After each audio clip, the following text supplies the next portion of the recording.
Coucou tout le monde! Êtes-vous arrivés? J'ai peut-être quelques minutes d'avance.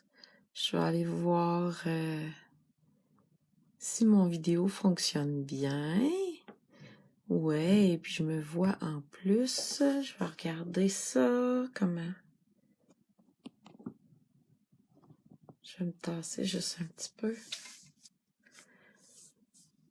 Ça sera pas long, on va commencer. Ce soir, je vais vous faire une petite carte de Noël. Vraiment très simple. Bon, c'est un petit peu plus direct comme ça, c'est merveilleux.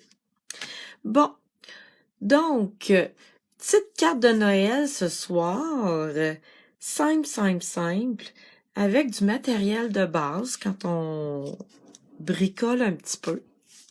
J'adore faire ce genre de modèle de carte-là. C'est le genre de carte qu'on peut faire à répétition.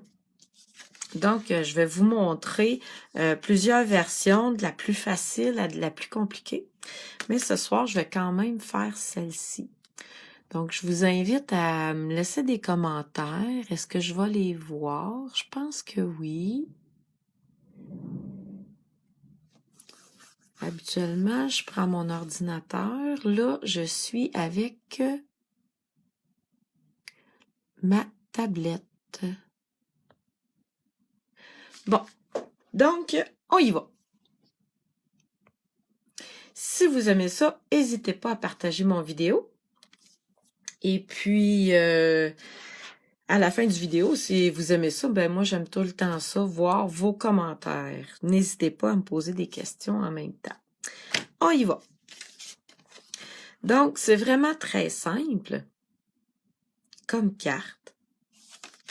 Je vais vous montrer comment j'ai fait ça. J'ai pris un carton de base, de la même grandeur que le devant d'une carte, et je vais venir la poinçonner pour faire des boules, tout simplement, avec des punchs ronds.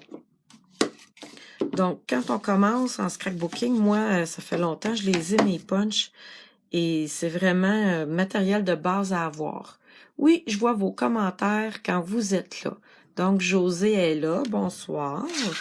Je vais prendre tout simplement les punchs et je vais venir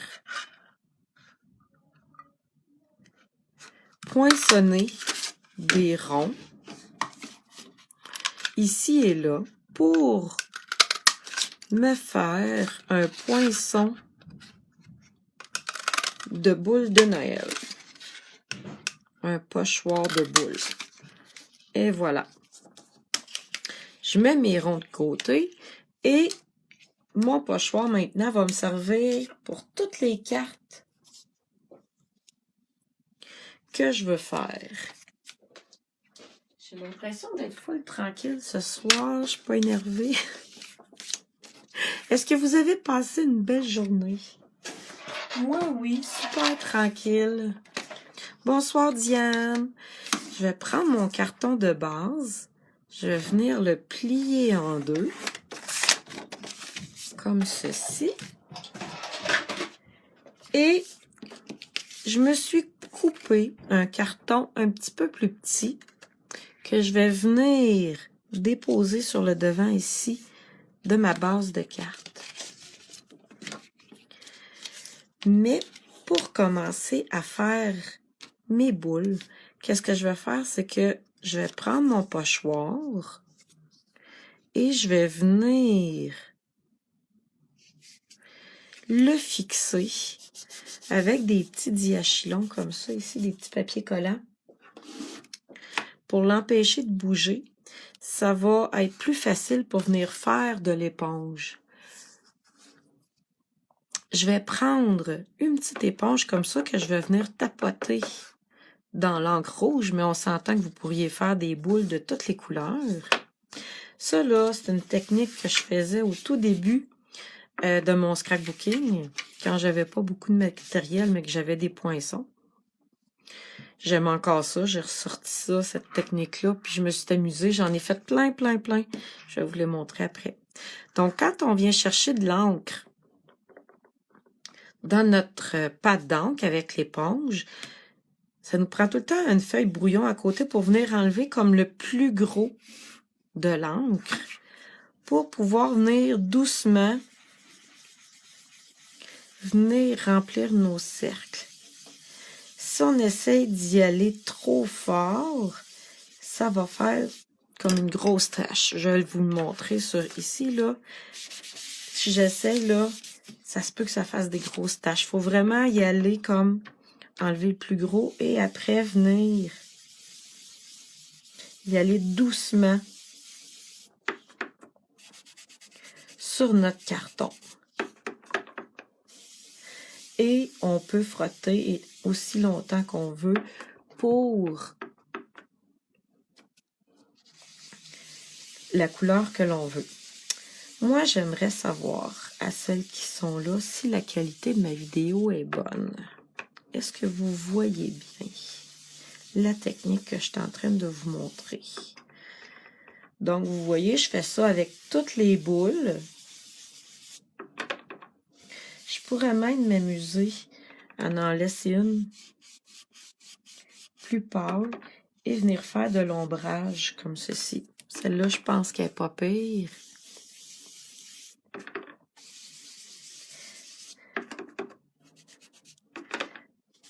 On va venir compléter les boules. Et après,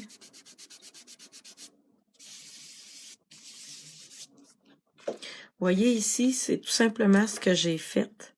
J'ai pas fait le contour des boules et je suis venue juste venir faire des...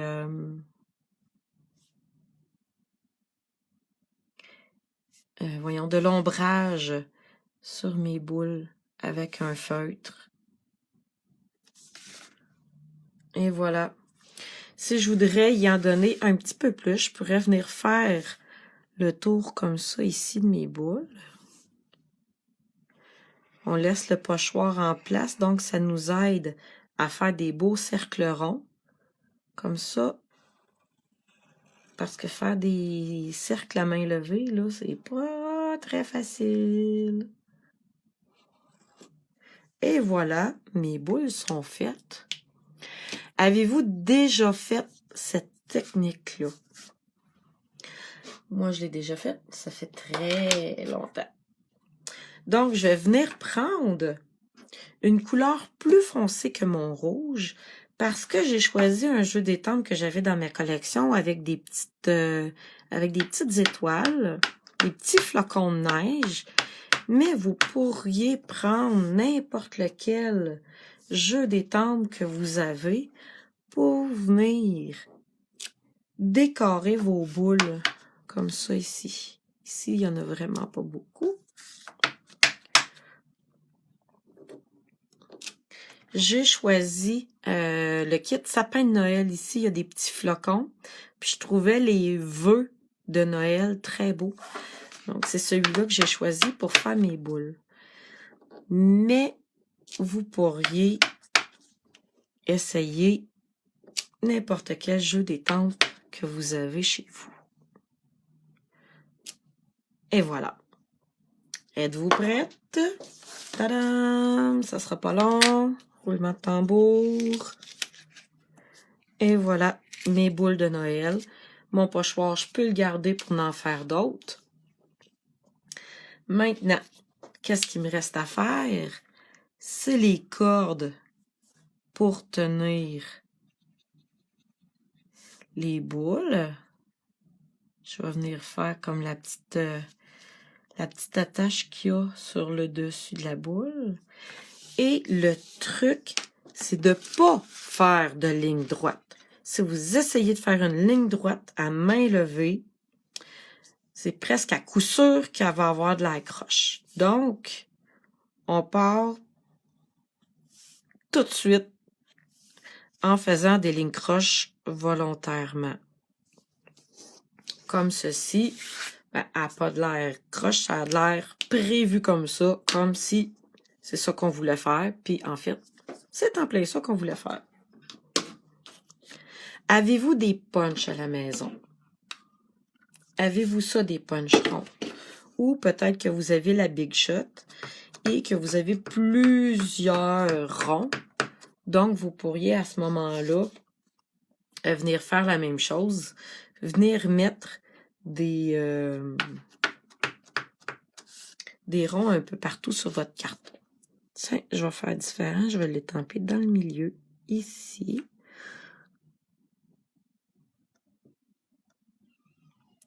Alors, je crois que vous avez aimé ça. Et voilà.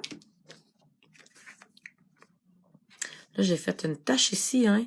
Mais tantôt, elle apparaîtra plus parce que je vais venir y mettre un brillant par-dessus. Hein, ça arrive à tout le monde de faire des gaffes. Là, qu'est-ce que je vous montrais de faire aussi, là, c'est des petites gouttes pour donner un petit peu plus de look à ma carte. Je vais venir mettre ça ici. Comme vous voyez, c'est vraiment simple. Si vous avez la Big Shot avec des framelits ronds ou des punch, là, moi, j'en avais plusieurs, fait que j'ai mis des boules de grosseur différentes. Mais si vous avez juste un punch, ça peut être juste des ronds, de la même grosseur aussi, là. On utilise qu'est-ce qu'on a. Bon, OK. Avec mon pad d'encre rouge, où est-ce que je l'ai mis? Il s'est sauvé. Ça vous arrive-tu, ça, de chercher quelque chose d'aussi évident qu'un pad d'encre? Je l'ai trouvé. Mon pad d'encre, je vais venir presser comme ça mon pad d'encre pour venir mettre de l'encre dans le couvercle. Vous voyez? Qu'est-ce que je vais faire maintenant? C'est que je vais prendre mon Aquapainter, mais vous pourriez tout aussi bien prendre un pinceau avec de l'eau. L'Aquapainter, quand on commence à travailler avec, c'est juste trop le fun parce que c'est un réservoir avec de l'eau dedans. Donc, j'ai pas besoin de me traîner de petits plats d'eau. J'ai juste besoin d'avoir mon crayon, mon pinceau. Je vais venir mettre suffisamment d'encre sur ma pointe. Et avec quelque chose de dur, je vais venir prendre la pointe de pas la pointe, mais mes ciseaux. Je vais venir cogner sur quelque chose de dur ici, là, pas directement sur les poils, là, mais ici. Et je vais faire tomber les petites gouttes. Ça aussi, on peut faire ça avec toutes les couleurs. Là, vu que c'est de l'eau, il faut quand même faire sécher un petit peu. Mais c'est pas trop long en général. Maintenant, je vais venir finaliser ma carte. Donc, je vois qu'il y a quand même plusieurs personnes qui sont arrivées. Daniel, José, Lorraine, Sylvie. Bonjour tout le monde, je suis contente de vous voir. Si vous en avez manqué un petit bout, vous allez pouvoir regarder la carte, la vidéo. Aussitôt que je vais avoir terminé, là, quelques minutes après, la vidéo va être disponible. Maintenant, il me reste à coller ma carte. J'espère que oui, j'ai encore de la colle, une chance. Et voilà un petit modèle de carte simple que vous pouvez faire assez rapidement. Si il vous reste des cartes de Noël à envoyer à vos amis, votre famille, j'ai pas terminé. Il me manque quelques brillants. Donc, moi, je pense qu'avec toutes les cartes que j'ai faites, je pense pas qu'il m'en manque. Mais s'il m'en manquerait, probablement que j'irai avec ce genre de modèle-là. Alors, je vais venir y ajouter quelques petits brillants. Je vais commencer par ma tâche ici, pour celles qui l'ont vu tantôt. Et voilà, ça paraît plus. Je vais venir déposer des petits brillants. On essaye tout le temps d'y aller par chiffre impair.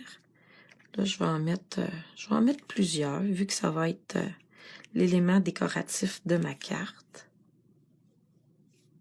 Pour Pourquoi c'est toujours le dernier qu'on se demande où c'est qu'on va le mettre?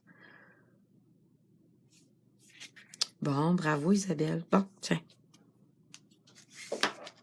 Et voilà. Restez, j'ai autre chose à vous montrer. Donc, voici ma carte simple. J'en ai fait une encore plus simple. Juste besoin d'avoir des ronds. J'ai montré comment faire les cordes. Si on a des vœux, un vœu simple de Noël. Si on veut en mettre un petit peu plus, ben, je suis venue faire le tour de la boule avec mon feutre. Oui, Daniel, t'as bien raison. Je pourrais mettre du Wink of Stella, mettre des brillants sur ma carte. Ça serait super beau aussi. Ou la peinture chatoyante, là. J'en ai pas de préparé, fait que je le ferai pas, mais ça pourrait être possible. Et j'en ai fait un autre. Quand on a un peu plus de stock, hein? Quand on commence à avoir comme pas mal de stock dans le scrapbooking, c'est encore un modèle de carte que j'ai upgradé un petit peu. Je suis venue lui mettre un carton rouge en dessous, mon carton blanc par-dessus, avec mon poinçon étiquette ici. Je suis venue couper des étiquettes dans le blanc et dans le rouge. Et je suis venue faire cette étiquette-ci. Et en dessous, ici, je suis venue mettre du petit fil, du fil métallisé argent. Ah, ils sont ici. Et des galons, comme ceci, des galons à séquin, je pense que ça s'appelle. Donc, quand on peut upgrader un peu notre carte, puis ça fait toute la différence. Quand vous voyez flou un petit peu, c'est soit, parce que je suis en direct présentement, c'est soit votre connexion Internet ou la mienne. Mais là, la mienne, ça devrait être top, parce que là, j'ai encore changé de connexion Internet et je suis rendue avec Internet câblé qui est supposé être fiable. En tout cas, j'espère. Lorsqu'on ajoute de la peinture chatoyante, est-ce que ça dilue ou ça fait baver l'encre classique? Bonne question. Je sais pas s'il y a quelqu'un qui peut répondre. Ça fait trop longtemps que j'ai pas joué avec, que j'ai pas joué avec ma peinture chatoyante. Fait que je m'en rappelle plus, on dirait, là. Donc, voilà mes petites cartes. Vous voyez? Là, c'est sûr que ce soir, j'en ai fait juste une. Mais ça m'a pas pris tant de temps que ça pour réaliser toutes ces belles cartes-là. J'espère que je vous ai inspiré, que je vous ai donné le goût de fabriquer vos cartes de Noël simplement. Puis amusez-vous, partagez le vidéo si ça vous plaît. Et puis revenez me voir, ça va me faire plaisir de vous faire d'autres vidéos lundi prochain. Donc, je vous souhaite une belle fin de soirée. Puis, je vous dis à très bientôt.